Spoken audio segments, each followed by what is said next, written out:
சில பேர் பார்த்தீங்கன்னா, கோயிலுக்கு போனா பரிகாரம் பண்ணுங்க. இந்த கோயிலுக்கு போய் சாமி கும்பிடுங்கன்னு சொல்லியிருப்பாங்க.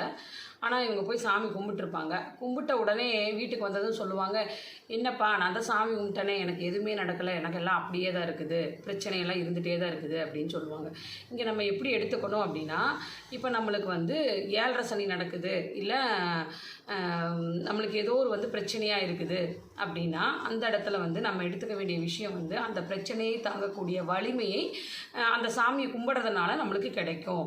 இப்போ ஒரு பரிகாரம் பண்ணி அந்த கோயிலுக்கு போங்க, ராகு தசை முடிகிற வரைக்கும் துர்க்கை அம்மனை போய் பாருங்கள் அப்படின்னு சொல்லியிருக்காங்க. அப்படின்னா அந்த துர்க்கை அம்மனை நம்ம போய் பார்க்குறது, தீபம் போட்டு வேண்டுறதுனால நம்மளுக்கு அந்த திசையில் நடக்கக்கூடிய பிரச்சனைகளை தாங்கக்கூடிய வலிமையை இறைவன் நம்மளுக்கு கொடுப்பாரு.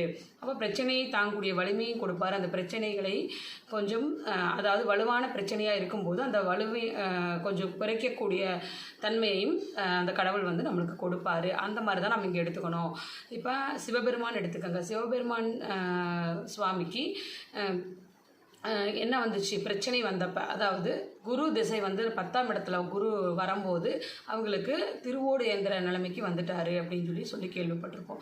அதே மாதிரி 7:30 சனி நடக்கிறப்ப தாமரை தண்டில் போய் சிவபெருமான் ஒளிஞ்சிருந்தார் அப்படிங்கிறதையும் நம்ம கேள்விப்பட்டிருப்போம். இது நம்ம என்ன தெரிஞ்சுக்கிறோம் அப்படின்னா, அவரவர் அனுபவிக்க வேண்டிய கர்மாப்படி அவரவர் எல்லாத்தையும் அனுபவிக்கணும் அப்படிங்கிறத தான் நமக்கு தெரிஞ்சுக்கணும்.